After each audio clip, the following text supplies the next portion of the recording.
The economic collapse is accelerating. Moody'S warns about banks in big trouble. Yes, more banks. Hey everybody, my name is JJ. You're watching Bull Boom Bear Bust. It is August 8th, 2023. It's Tuesday. Hope everyone's doing well. I'm putting this out a little bit later at night, so you may be watching this on Wednesday, which is August 9th. Either way, welcome to the channel.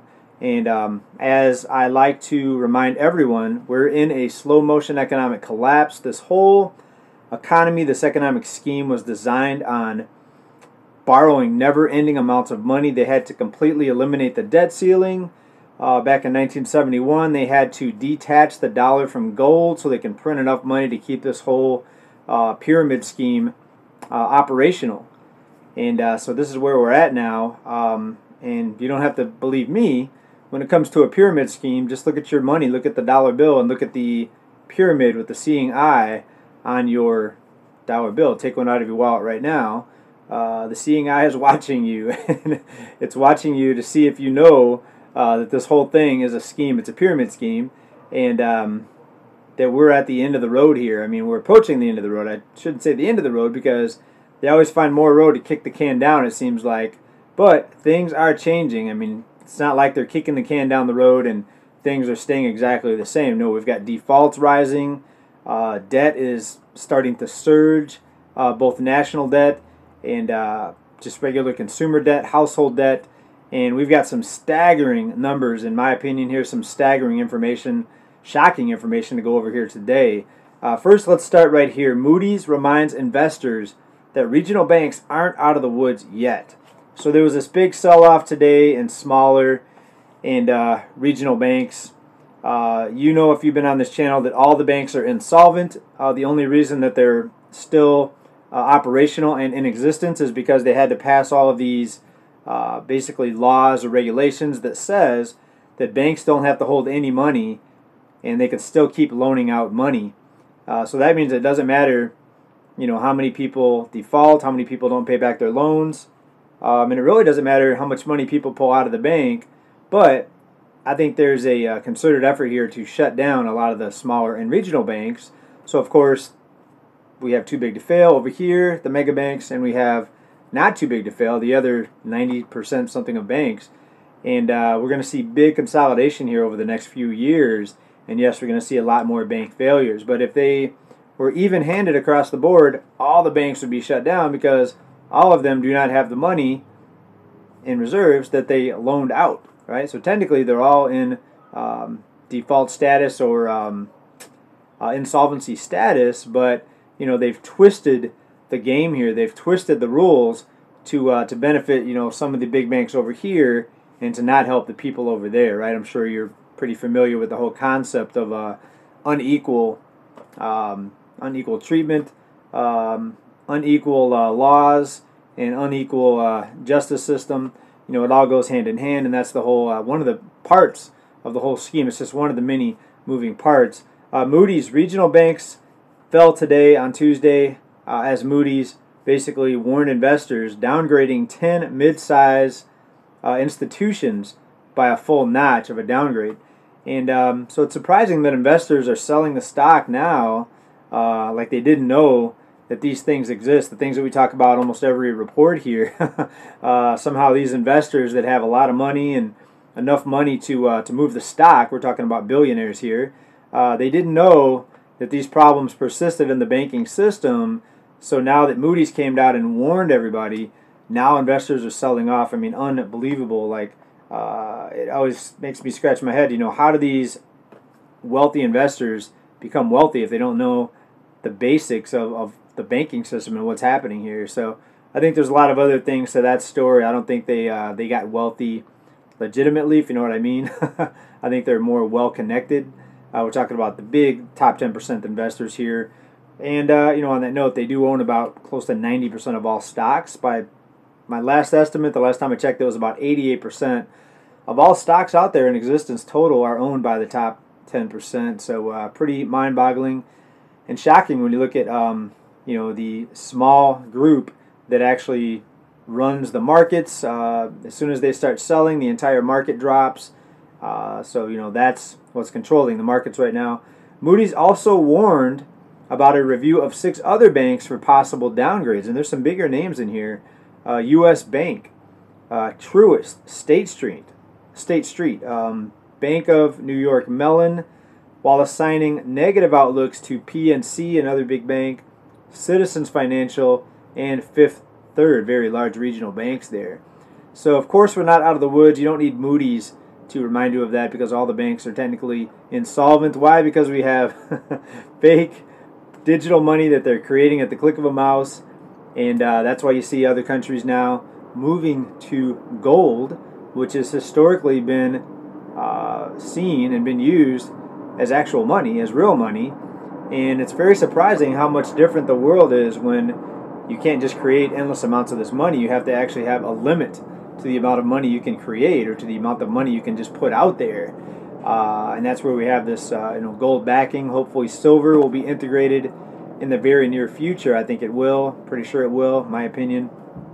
I don't have any secret guy, inside the inner workings of the banking system, but I can tell you just based on what I've seen here and evidence that's came out, I think we're going to also be integrating silver into the monetary system very, very soon. Now, when I first said this type of thing a few years ago, people were like, JJ, no, gold, that'll never be re-implemented. There's not enough gold. Well, think about this. There is enough gold if the value of each piece of gold is high enough. So if you have an ounce of gold at $100,000, then you very easily have enough gold to not to go around, but to integrate and make that the financial system. Now, prices would have to come down quite a bit as well, because when you can not print all this money, prices come down, and it's not magic. It has to do with supply and demand. The more money you flood into the system, and the more things people can buy on credit, which is also money, people just swiping their plastic card, digital money, then the more prices go up, right? So supply and demand, as soon as you pull back that fake money and have a limit to that money with a hard asset, then all of a sudden prices crash, prices correct. Same thing would happen if they ever held the banks accountable, where the banks couldn't loan out all this money because they don't have it. Prices would crash, prices would correct. So we haven't really seen that. That's why we haven't seen crashing prices. And I'm shocked that all these other people out there and internet world here, even on this platform, predicting price crashes ever since 2020, 2021, 2020. Now we're more than halfway through 2023. Prices haven't crashed because they don't. All of them do not realize the simple concept. It has to go. It all goes back to our system of money, right? So the few of you that are on this channel, I'm still a small channel. The few of you that are here, you're one of the few that actually know that. So-called experts that have been predicting a crash don't know that. So we're not going to see a big correction, a fast correction, until you see the entire money system change into something that's going to put some limits on this money, right? So most of you know this, but new people here, sometimes people haven't tuned in a while. Just have to get everybody on track here, with what's happening, on the larger picture here in general. Now, in one of our previous reports, one of our recent reports, we mentioned and stressed the importance of this. The credit card debt is now past $1 trillion for the first time ever. Even back in the financial crisis, it was right around 400,000 total for U.S. consumers. Now we're at $1 trillion, so more than double of the financial crisis levels. Interest rates, the fastest increase we've ever seen, the most aggressive hikes that we've seen in this funds rate.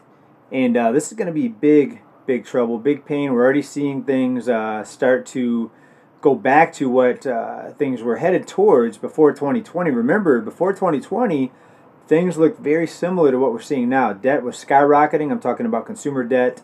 2020 happened. Debt dropped some. People had more money. They didn't have to make payments. A lot of people stopped traveling. So people's savings really increased during that time. We've showed the charts here, I think, several times. But now, just in 3 short years, really, if you look at it since the end of the crisis, has been just a little over 2 years, what some people consider the end of it. We have people now back to near all-time low savings, right? So went from all-time high just a few years ago to now back to near bottom, all-time lows. Pretty shocking, and I know I use that word shocking a lot, but I can't think of any other way to describe it. Now, people that aren't paying attention, of course, they don't really notice anything's wrong because they're just looking at the business news networks and they're talking about the stock market, how the stock market's doing great. Another good day in the stock market. No debt ceiling. Go figure that one out. Why the stock market is doing so well right now. Running up debt like never before. If you look at a chart of debt, it's almost straight up. Just exponential growth here in the amount of debt.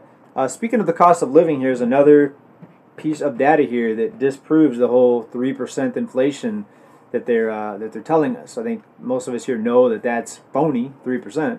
Car repair cost. This is out of CNBC. Car repair costs up 20% over the past year. Everywhere you look, everything's way over 3%, seems like, but yet,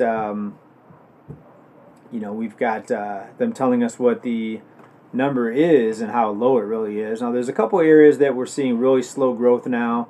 Home prices, rents, really slow growth. Car prices actually coming down. Okay, more technology in cars. That's one of the reasons why car repairs are so much. You get your fender banged up, and they've got all these sensors in there, and they've got cameras sometimes. And I got a newer vehicle now, not too new, but it's 2019, and there's all these warnings now. Every time I approach the line, when I'm approaching the line, the center line or the edge of the road line, I'm not sure what you call it, I get a warning, beep, beep, beep, on my dashboard. If something's coming up that it looks like I'm going to hit based on the speed, so if I'm taking a corner and there might be a tree there, it'll warn me, object ahead, things like that. All these sensors that do cost a lot of money, and if you ask any, body shop worker, they'll tell you that car repairs have gotten a lot more complicated and expensive over the past few years. So who can afford a 20% increase in vehicle repair costs? And all you have to do is look at your insurance bill. I'm sure any of you paying for car insurance or even home insurance are seeing, some pretty hefty bills. And the goal of a lot of people, the American dream is what people have called it, is owning a home. But yet owning a home is becoming just unreachable for so many people. Not just the home prices, but the cost of owning the home, the maintenance, the upkeep. I talked about roofing costs, the last report, I think. Insurance cost, energy cost. People in Texas are getting walloped right now with their energy bill. Very serious times we're in here, folks. Another piece of this vehicle repair cost, people are driving cars for longer. So people, they don't want to pay, $50,000 for a new car, $40,000 in some cases. You still get cars in the upper 20s, new cars, some cheaper models. The average age of passenger cars in operation on the road is now 12.2 years. It was actually up because in 2010 it was 10.5 years. So people are keeping their cars longer, trying to just drive them till the wheels fall off because the cost of just newer cars, right? So I think that's pretty clear why that's happening. There's also more accidents. I think a lot of this is people stressed out about the economy. People are distracted. They're up against a wall financially, so they're going to be more distracted. And we're seeing more relationship problems, more people arguing, more people just, with their head in the clouds. Fewer auto repair technicians. We talk about that quite frequently. People don't want to get their hands dirty. People don't want to learn an actual trade. Anyways, people are running up credit cards for a reason. All the reasons we talked about here, fixing their cars. That's another reason why people need all this credit and credit cards. But now we're seeing delinquencies right about where they were at pre-pandemic. If you look at a chart here, you're looking at a big upward slope here in the number of delinquencies here. And we're going to easily surpass pre-pandemic levels. We're right at about just under 2.5% right now. It's very low still, actually. But we are seeing an increase. It was about 1.6% just mid-2022. So it may not seem like a big number, but the rapid increase is pretty alarming. And the peak that we saw for delinquencies on credit cards back in the financial crisis was about just under 7%. It was about 6.8%. So we're going to easily surpass that this time. Unless we get another 2020 thing where everything gets shut down. This again, I have to remind everybody because this is so crazy. This could happen. everything gets shut down. They send out stimulus checks. They freeze everybody's payments. That could happen. I hope it doesn't. I hope we see some normalization in these markets and the cost of living. But after 2020, who can be surprised? What might be ahead of us coming down the pipeline here. CNN Business, 401k plans are getting looted. Americans are pulling money out of their 401k plans at an alarming rate. Just a recent report here came out today, August 8th. And this is what happens when people get at the end of their rope here financially. Financial distress, and that's according to Bank of America. That's a recent article here. The number of people who made a hardship withdrawal during the second quarter surged from the first 3 months of the year. So from the first quarter to the second quarter, an increase of 36%. 36%. So if inflation was really 3%, like they're telling us, would we really see a surge of 36% in people taking out hardship withdrawals out of their 401k? Doesn't really make any sense, does it? Doesn't add up, right? So, I mean, people, you can see right through this, right? I mean, I had some skeptics here on the channel. Now I think everybody's, even the common person, even the person that doesn't look at the news or watch videos like this, is realizing, something is seriously malfunctioning, or I shouldn't say malfunctioning. It's functioning exactly as it should because of the system of money. But, things are really starting to become noticeable here. That's for sure. So it's going to be very interesting to see, how people actually take in this information once everybody realizes what's going on. Once 100% of the people realize we're in an economic collapse. Quote, you understand why people do that in the heat of the moment, but the opportunity costs on that are really, really high over time. That's a Bank of America representative, meaning you're taking out of your retirement. And your money's not going to grow as fast when the balance is lower after taking out an emergency loan from your 401k. And actually, now is a good time to have money in the 401k because they have it in a money market. If you are smart enough to have at least some of it in a money market, you're getting maybe a 5% return per year, which is not great, but compared to the last 10, 12 years with near 0% returns, it's pretty good. But now that we actually have pretty good returns, on this money, people are having to take their money out of the 401k, right? So the timing on this is just awful for a lot of people. Pretty astonishing. This shocked me here. U.S. debt clock. The amount of debt, the true amount of debt here, it's not just under 33 trillion like they're telling us with the national debt. The national debt is just the government debt. The total debt, get ready, I hope you're sitting down. I hope you're in a nice, comfortable, lovely seat here. The total U.S. debt, we're talking about consumer debt, everybody's credit cards, mortgages, loans, etc. Corporate debt, government debt, including local, city, state, all this borrowed money equals, this is very current right here, total U.S. debt, $101 trillion. Just under $102 trillion. That's trillion with a T. And you're supposed to be able to pay this off. They're supposed to take a little bit out of your paycheck, each paycheck, and ultimately we're supposed to pay this off. Folks, impossible. Even if they took 100% of your paycheck, can't pay it off. The whole system's insolvent. The pyramid is cracking. It's coming down. They're finding new ways to keep it propped up, that's for sure. I don't think anybody knows the timing on that. If you're looking for a deadline, that's impossible, I think, for anyone to predict. Unless somebody has something planned, in the background, planning some certain takedown date where all the insiders get tipped off and they can sell all at once and get out before the crash. That's possible too. I mean, you please let me know down in the comments what you think. Let me know what you think about this today. This news roundup, $102 trillion nearly total debt when you roll it all up here. Can never be paid off. The credit card debt, the 20% year-over-year car repair cost increase. At the very beginning we talked about the credit card debt, and the defaults are increasing as well, folks. So strap it in and strap up and keep stacking, get prepared, have your emergency expense set outside of the system because this whole thing can come down any day, or it could be a slow, continuous, what I call slow motion collapse. Either way, we need to prepare and get ready for it, folks. So keep stacking, everybody. Big love. Bye for now. Peace.